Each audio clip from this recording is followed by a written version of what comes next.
right. What's up, y'all? Myrna, Debbie, Jen Brown. Hey,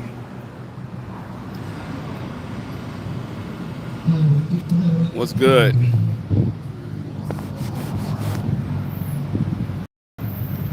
All right. I'm at the world famous Leimert Park. I'm so pissed that they got these gates here. It's ridiculous. There didn't used to be no gates here. When I was a kid, we used to just roll up here on our skateboards and our bikes and just roll right into the park. And the park ain't even that big. What's up, Jen Brown? What's up, Angel? What's up, Kit? Hey, Bombo Clyde. All right. Patricia Blair. What did it do? Let me see if the homie Lions Butter is out here. No, he's not. So I gotta go to his spot. Yeah, people will be like, yo, do I come outside? Yeah, I'm outside like I'm outside right now. Gatekeepers. Right, exactly. That is what they do. If y'all watch Moesha, remember she was dancing in front of this. This is the world famous Leimert Park fountain. You know, what's on y'all mind, man? I'm just like, let me just sit and have a little conversation. I'm waiting on family, but you be waiting on fall. Yeah, exactly. I'm always outside. I think somebody tried to insinuate that I'm never outside and you hard to find and you don't want to be seen, and I'm like, that's a lie. All these people stalking my dang on YouTube and my social media weirdos. I'm always outside. What was I saying? Bots. Yeah. That is. No. I just basically was like, what up, the Jaguar right effect in the house. Yeah, oh yeah, that's kind of what I wanted to talk about. What's up, Nick's Mountain Goat Production? The Jag was hitting the nail on the head with the content she was talking about today. Because I saw more of that whole Rock Nation CEO Desiree person, what do you call it, the video or the counter of what it is that she had to say regarding that. So yeah, there's a whole there's other video and there's other like audio attached to that whole complaint that she did. And basically she's like, well, you know, she's justifying going after her daughter because her daughter's being brainwashed, her daughter's on drugs, her daughter is being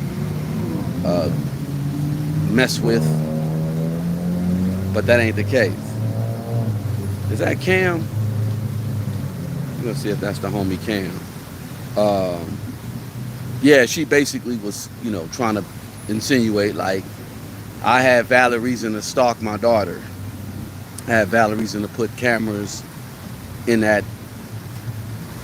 house. So that inspired me, because I was going to do this anyway, but you see, these are the type of people. Again, Desiree comes from a background, I don't even really know where her entertainment background really is. I don't know. I don't know what her entertainment. Hey, Curtis Knight, this is not Exhibit. I ain't supposed to be making lowrider or mama jokes, but I was gonna say, but I'll do a lowride in your mama's ass crack. X to the Z.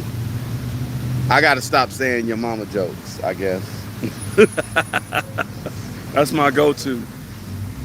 But these people, they're the ones who run hip-hop. They're very anti-black. So Desiree Perez was like, her daughter could not be with this black man, called him an N-word, right?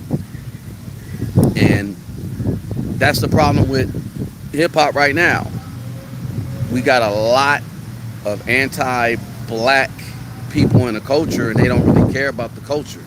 So if she's to say that about her daughter's husband, and she can just say what she want to say or whatever about him. She could have called him something else. She could have said, yeah, you know, he's a woman beater, or, you know, she straight called him a ninja. And that's the problem. We got a lot of anti-blackness in hip hop, and this inspired me because I'm going to continue with this series that I have with going back with the whole, how did we get here? It's always a story. Like, the question is, how did we get here? And there's a story behind that. And I can just go back to, I'm actually go back to when I kind of like was like, oh, hip hop was like everything to me. I would say 88, 89. Because hip hop has always been here for me. I was born in 78. Hip hop was so-called created in 73, but you know, elements of it were going in. Curtis, blow me. The elements of hip hop has always been around. You know what I'm saying? So I'm gonna start at a pivotal point in my life with like 88, right? With hip hop. Kind of like Common. I met this girl when I was 10 years old, and what I love most, she has so much jazz, not just soul. So Common. Anyway, I'll start there with 88, and then I'm gonna move forward the progression of hip hop from that point, hip hop being 15 years old at that moment, to where it's at now. Because I remember the point when it was just like that pivotal moment where it was like, this hip hop ish is just like what Biggie said, you never thought that hip hop would take it this far. Now,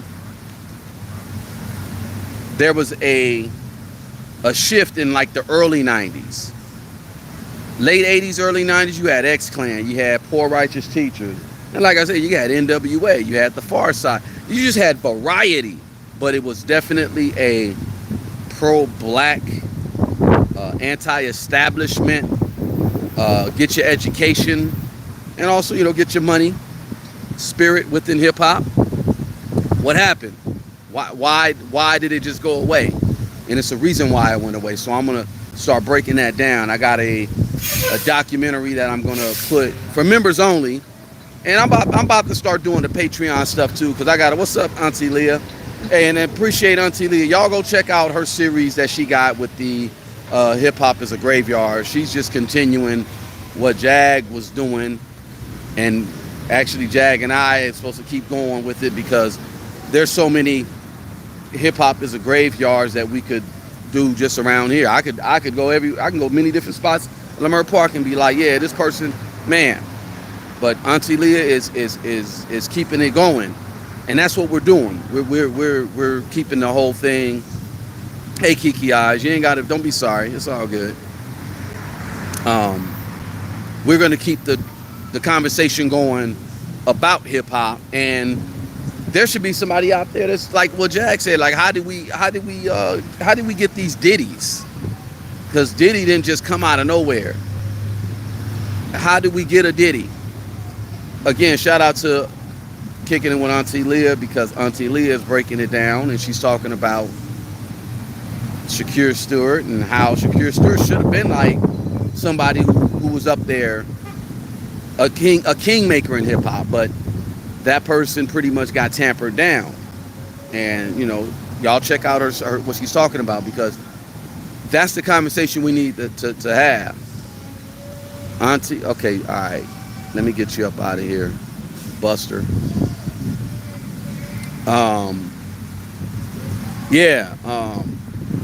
What's up, Lamera? Yeah, for the most part, how did we even get to where we're at right now, where in 90, 89, 90, 91, oh man, hip-hop was just on this trajectory. And the Sours that be knew, and they did what they could to hamper it. You know what I'm saying? So what happened was Well, there's a secret letter, and if y'all look, I got an interview with Professor Griff. I did this years ago, but me and Griff were talking about it, and I recently made it available. I don't know. I think it's members only. No. I think it's for the public. And me and Griff were talking about it. Just the whole secret meeting that changed that hairline on life support. Nigga, your mama's ass cheeks is on life support. My hairline look better than your mama's. I'll say that. You talk about my hairline all you want.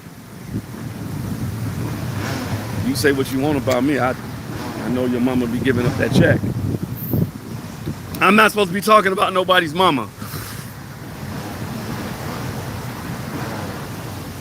I'm damn near 50 years old. My hairline better be hairlining.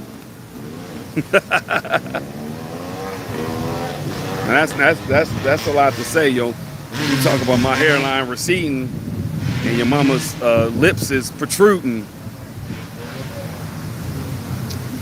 Okay, yeah, thank you. I look like it. You must not. I don't look nothing like Exhibit. You must be one of them all black people look the same type of people, huh? Me and Exhibit don't look nothing alike. But let me see if that. Yo, Cam. Hey, Cam. Fuck it.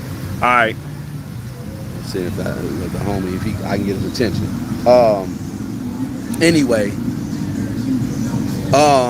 what I was saying, how Jag was at the Diddy party. Jag was not at, I don't think Jag was at the Diddy party. She said that Diddy parties, not freak offs. How about that? Maybe she was at a Diddy party. I don't know. You gotta ask her. I'm gonna get at Torre because Torre made a post talking about what Jag did and the freak offs and this, and it's like, man, you just the goofiest. I need an in-person interview from you too. So I need Star, got to get an in-person from him. I got to get that in-person from Vlad. I got to get an in-person. I just got in-persons that I just got to get these interviews because people are just so goofy. Anyway, me and Griff, shout out to Professor Griff. Y'all go follow Professor Griff. Just type in Professor Griff. And he and his queen got a new project dropping. Y'all support that. That would be dope. But me and Griff were talking about this so-called secret meeting that happened in hip-hop in 91. And I ended up finding that post that this one guy put. I don't think it was on Reddit. I forget which site it was. It's some hip-hop site. And he basically put the whole rundown of, like, in the late 90s, oh no, I'm sorry, the early 90s, in 91 to be exact, where there was a meeting that took place and he was invited. And essentially there was a conversation that was had with people within hip-hop that were the movers and shakers of hip-hop. Now don't get it twisted, I'm gonna keep it a buck. Jewish people created hip-hop industry, right? Melanated people, we created the culture. I'm talking about the industry side. And then the industry people must have got with the people who are influential in the culture. And they said, essentially, yeah, we need to push this gangster narrative and this gangster rap within hip hop. Because what we're trying to do is make it more and more antisocial so that we can funnel a lot of people into this prison system. And apparently the people from the prison systems were financing this whole movement. Like, that's a conversation that needs to be had. Did that really happen? That conspiracy is almost as big as the dang on crack epidemic conspiracy, you know? Did you have a bunch of people within the industry, not inadvertently, but deliberately funnel our culture to be more criminalized? And then that's why we have a Jay-Z. And that's why we have a person like a Desiree Perez who could be within the industry, within the entertainment industry, hip-hop industry, and is, you know, anti-black, according to her daughter's, lawsuit, and a person like a Jay-Z who really didn't. If you sold dope to anybody in your community, you don't care for your community. But a person like Jay-Z who could put himself as the king of hip hop or whatever, or the Hova or whatever, right? Because that's where we're at right now. Imagine if it was like KRS-One, who's the real, I would say he's the real of the culture, or Wise Intelligent. Shout out to Wise Intelligent. Again, like imagine if instead of Jay-Z you had that guy, or even if Tupac, because Tupac would have been that, right? Or Biggie. Cool G Rap, even Cool G Rap, but that's a whole nother conversation too. But essentially, the culture at the time was very. It was had a lot of variety. Everyone wasn't just all talking about money, clothes, and hoes and gangsters. Everybody had different. You had different topics. They talked about the horrorcore rap, because that kind of came about in the early '90s. I remember RZA in the Gravediggers. That would be considered horrorcore, and he had like Brother Lynch Hung. So you had variety, but it wasn't crazy variety like stripper rap, 304 rap. You just had, like I said, you went from Far Side to NWA on the West Coast, right? Now everything is it's a monolith. This hip hop is a monolith, and it's stupid. I say that all the time. It's stupid. So the beginning of that though started in '91. Because right in 91, I do remember 91, I was right here, 91, LA, and I definitely remember the spirit of hip hop and what was on the radio. You had F the Police. You also had Self-Destruction. You had a lot of conscious, positive stuff on the radio. That's just the radio. And right up the street, Kday, because Kday was right up here. Do the Humpty Hump. Yeah, exactly, Humpty Hump. I remember in '91 when I first heard Same Song, they was just playing it over and over with Tupac. Same song. All around the world, same songs, Digital Underground. But you can go from Digital Underground and you can go to X-Clan, right? There was a situation that happened on 91st and Fig, where it was a liquor store owned by these Koreans, and the old lady unalived the black girl for allegedly taking some orange juice, and we was about to turn up then. LA's about to turn up then. But then it was kind of like, let's see, let's wait for the verdict. The lady ended up just basically really getting like a slap on the wrist. And then we saw Rodney King get his ass beat. And then when they went ahead and tried them out in Simi Valley, and they got off? Come on. That's why I say right now, hip-hop, you got all this stuff that's going on in hip-hop and nobody's doing nothing, not even organized. I'm not even saying get out here and do anything antisocial. I'm not even saying march, because marching don't do nothing. I'm just saying organize. And I could scream organize to the top of my lungs, and that could be seen as a threat right now. I'm telling everybody to organize. Real talk. Organize. Back then,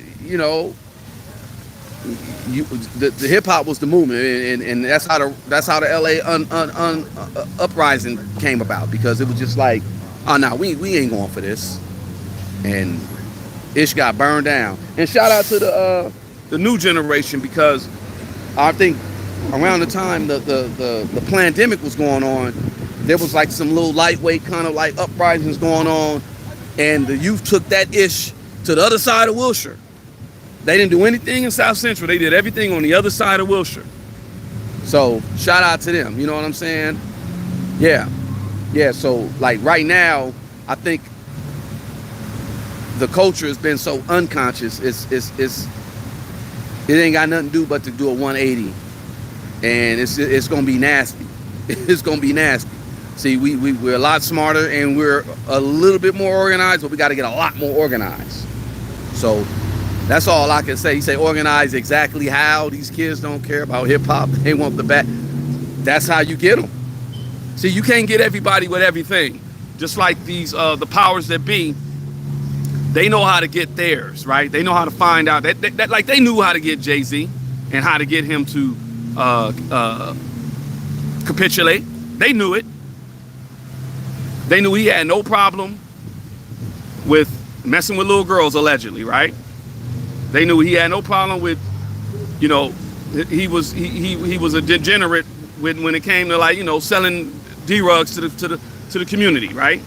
He probably wasn't a D-rug user, and then allegedly maybe he was involved in some of the gay stuff. I don't know, allegedly, but that's how they get you. They'll get you with the SEX. They'll get you with the D-rugs, or they'll get you with the pow pow, you know, M-word, whatever, you know, the red rum reverse, right? Like if you're down for any of all that, they know they got you, right? So you say these kids don't care nothing about they don't care about nothing but with the bag, right? So you gotta have a conversation with them. If they do care about the bag, then it's like, okay, have that conversation and be like, look, like I was just telling my cousin, you know, he's going to do his own record label. He got like dope engineers and stuff, and I told him, I was like, bro, the whole thing of a label, that's pretty much a done deal right now. The way you gotta move is it's a certain different way you gotta move. But he cares about music and he cares about getting his money. So I just had a different conversation with him about how to do it. Then you might have someone who really cares about the culture. Then you got to push them into the arts and you know, philanthropy. This organization over here, they're connected to the California African American Museum, which I'm a part of, right?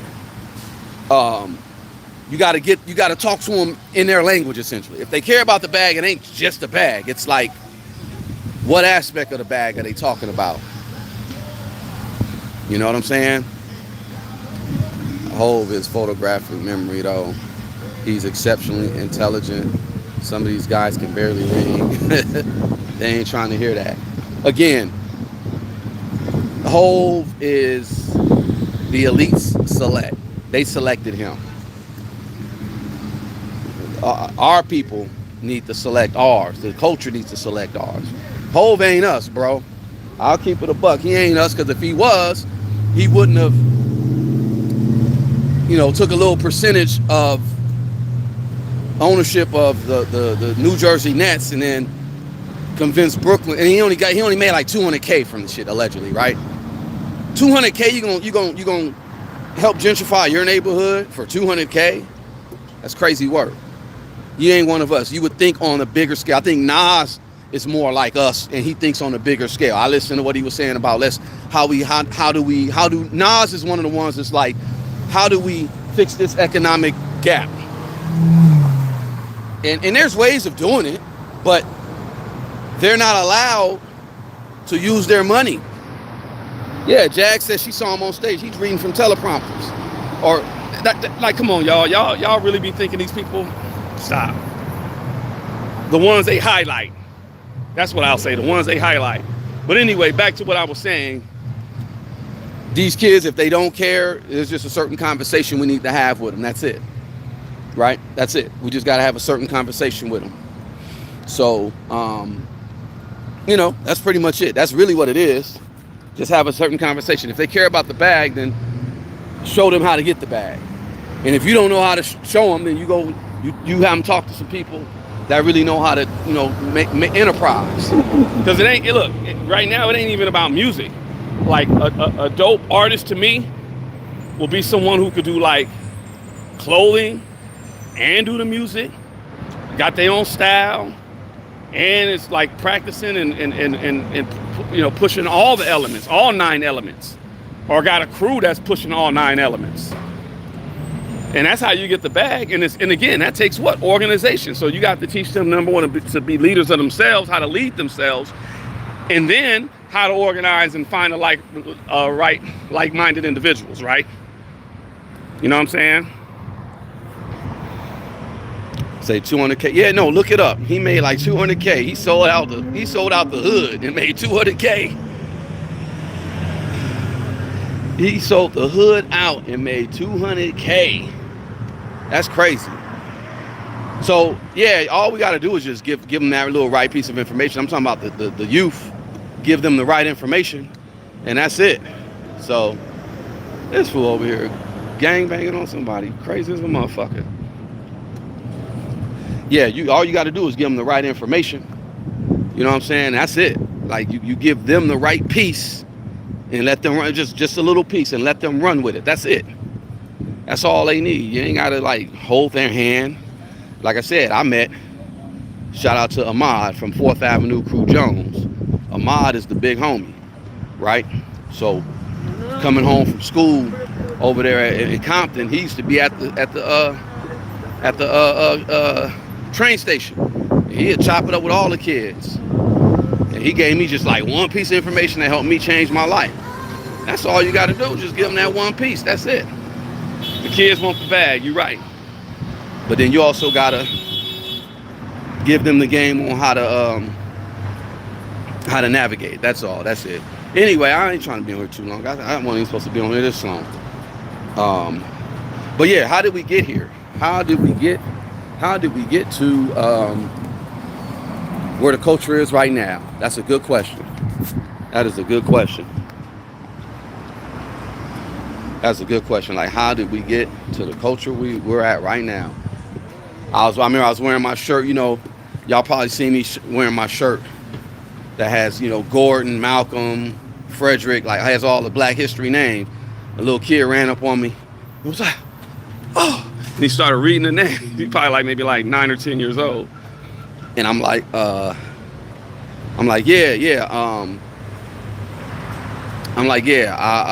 Well, do you know any of these names? And he's like, no. He said he only knows Malcolm X. And I said, oh, okay. And I started explaining to him, who the Gordon was and who this person was. And I told him, and at the end, I'm just like, yeah, learn your history. Know your history, because your history is very important, right? So yeah, I was telling him that, and I was just like, I thank God I was wearing that shirt, and I wasn't wearing my other shirt. The shirt that says, I love, never mind, it's a joke, Okay. Where's it at? None. I stopped right here, but this is where Kday used to be at. Right here, Kday, right? Kday used to be here, right here. And wouldn't it be a trip if I started leasing this right here? I leased this. I might. See, I'm gonna stop. I'm gonna stop telling my moves, but I be saying stuff purposely too, because I know there's certain trolls and there's certain people that be following all my moves. Oh my God, Jaguar writes in Leimert Park. She's eating pasta and linguine.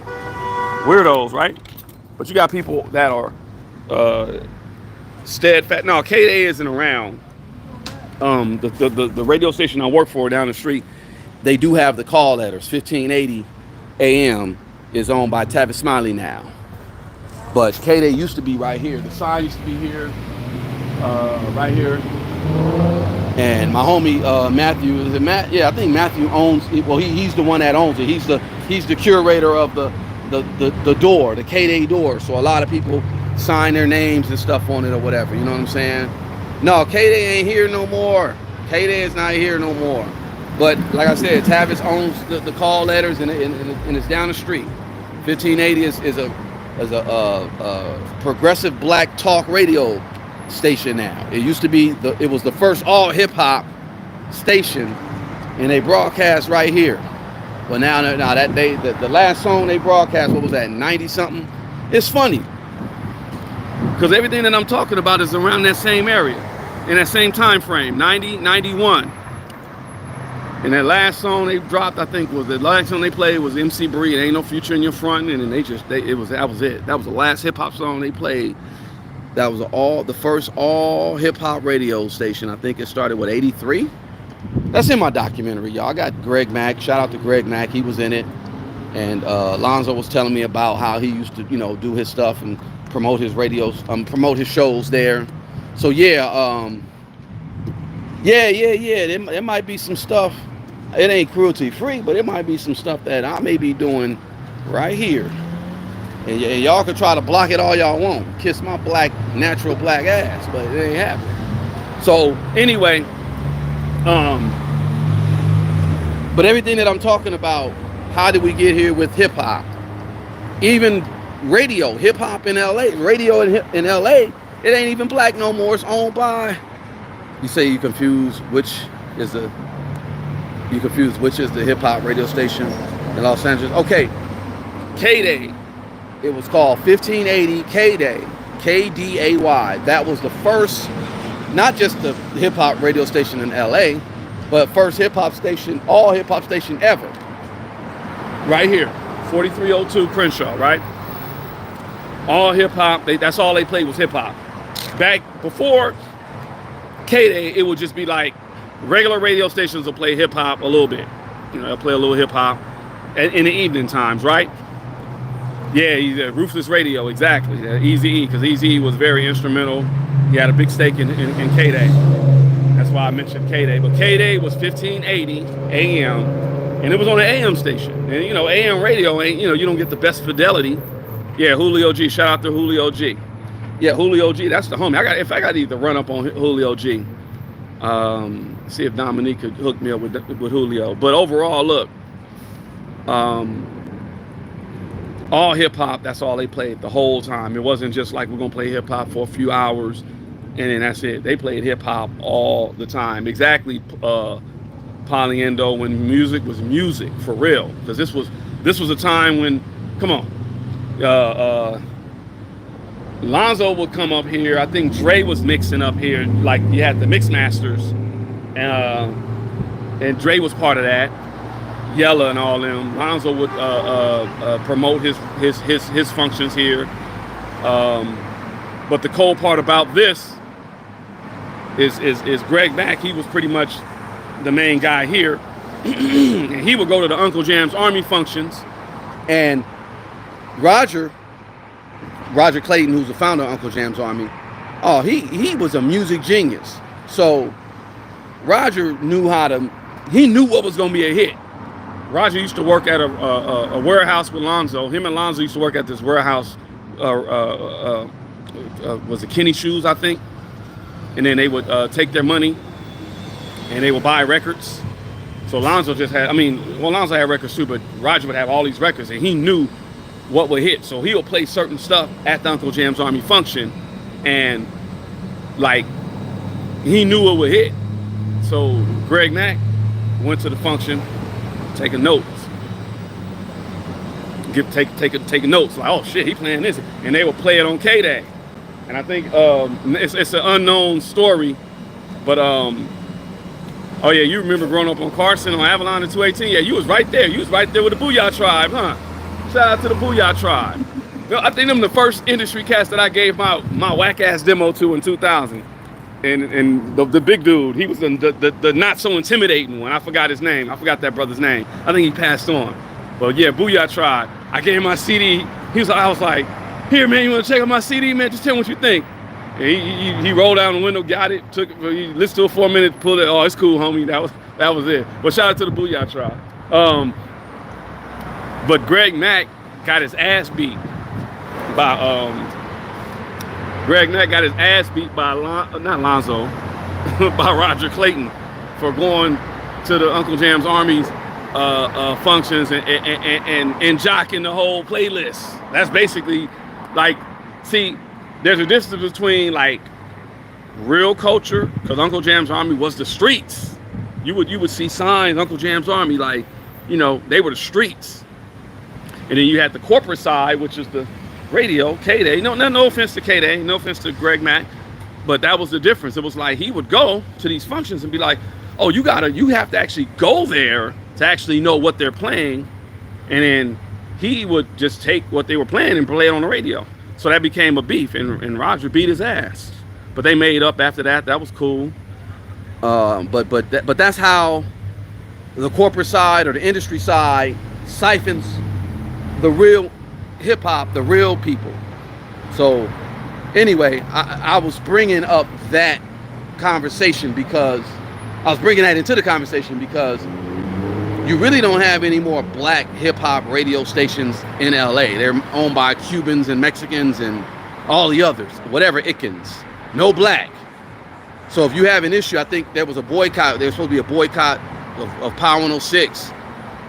If you decide you want to boycott Power 106, you got to deal with the Latino gangs and I don't even want to get into the whole there was this laundromat spin cycle that they had a bunch of spin cycles around here, and spin cycle was basically laundering money for certain cartel, but I ain't gonna go there, right? But I'm telling you, it got real nasty when you start getting certain people within who said, okay, I'm gonna buy into the culture. They were not part of the culture. They said they're gonna buy into the culture, and they said they figured out how they gonna win and how they gonna make money, and that's how they did it. They basically would, you know, like I said, a radio station. If you can control the airwaves, and radio ain't as big as it used to be, but if you can control the airwaves and you can influence, oh yeah, we're gonna pump Tekashi 6ix9ine, we're gonna pump Lil Pump, we're gonna pump these little whack motherfuckers, and then now, when it's time to do shows, you know, you can start controlling certain venues. See, somebody just said that about the kids don't care nothing about the bag. That's the information you got to give them. It's like, how do y'all make y'all homeboy hot, and how y'all can control shit? Because the kids got the power. I'll give it to them, you know, the 16-year-olds to the 26, 30. Y'all really the youth got the power, because y'all really are not. That's a whole nother conversation. That's all I'm gonna really say. It ain't no, these kids don't care about nothing but the bag. They do, and they have to get the right information and empower themselves. That's pretty much all I'm saying, you know? All right.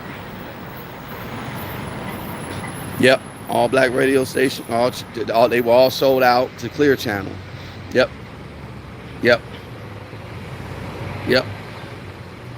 Now, how do we counter that? Because radio ain't even as powerful as it used to be. So how do we counter that? You teach the kids about, I mean, even with this whole thing right now, there's a whole thing with the corporate takeover of hip hop with the podcast game. These certain giants want people who are powerful in the podcast game. So you got a person like a Joe Budden, you know, Joe Budden running the podcast game. Let's keep it a buck. They want him though, because he has the ear. These kids with the streamings, the Kai Sinats and all, like, what up, Lady Classic? You know, even old Kday. You know, Kday's one. Kday ain't nothing but like a shock jock, though. I don't see how he's gonna fit into the culture.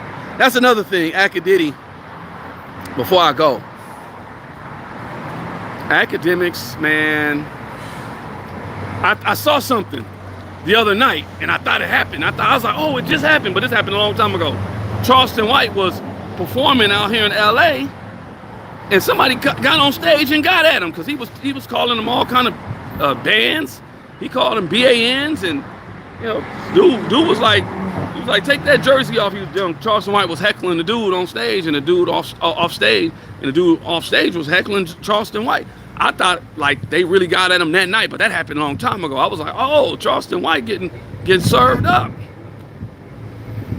And I thought about academics. I said, academics is sitting here talking all this big to Absol, like you ain't no, like you got to come to LA. I know BET thing is going on. It's starting this week. I doubt if academics is here, but if you come here, trust me, everybody gonna know who he, and academics is gonna be looking crazy. Academics is really gonna be looking like, and it's funny, the irony. He does look like Jerry from Tom and Jerry, and Absol looks like Tom, right? So Tom and Jerry, right? Absol, he was talking all kind of stuff about Absol. Shout out to Ab. And it's like, dude, you messing with LA dudes. They gonna leave. You're gonna be stripped down, butt naked. I guarantee you, you're not gonna leave the city with a match with clothes. Your bra and your panties, academics. There's gonna be exposed. I hope you have a matching set. Like, dude, you academics, man, you tripping. You coming out to LA? It's not gonna be so pretty, and that's why I said all that just to say it's gonna be a cruel summer. That's why I wrote what I wrote in the topic. I talk all that, so 40 minutes later I can give y'all context of why I wrote what I wrote. Cruel summer. It's about to get hot in these streets. can't talk the talk in a city like LA. Yep. That's what's up, man. Polyendo, you from you said no disrespect to the farmers. Now, Polyendo, yeah, if you from Carson, bro, you know what it is, man. So you must be Polynesian and Indonesian. I don't know. But shout out to you, bro. Definitely hit the like button, follow, man, subscribe. I might have to go holler at one of my OGs who was the first DJ from with the Booyah Tribe. Yep. That's what's up, man. Anyway, y'all, look. It's about to get crazy out here. It's gonna be a cruel summer. I guarantee you, it's gonna be some stripping going on, and it ain't gonna be Meg Thee Stallion, it ain't gonna be Glorilla, it ain't gonna be Nicki Minaj, it ain't gonna be none of these female acts you think gonna be stripping. It's gonna be some stripping down of people like Kday. I just hope his bra and his panties match. Well, not like no pause, nigga. Pause. All right, y'all. Anyway, I'm out.